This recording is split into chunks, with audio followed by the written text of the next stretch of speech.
Թե ինչ կորոշեն Վանեցյանենք, հանրապետականները, երրորդ նախագահը կրկնում եմ կարևորություն շատ չեմ տալիս։ Կարող են ընդհանրապես չհայտարարել, գնան ավականու նիստին ու տեղում իմանանք։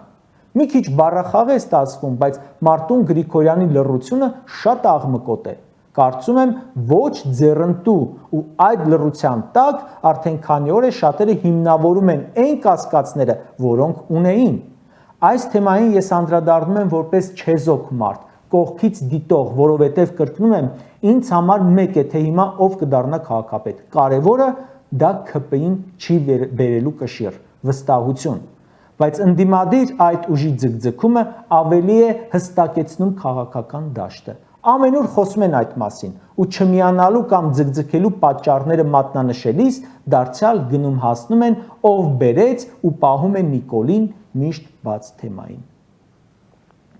Դեպ առանձին թեմա է այն, որ այս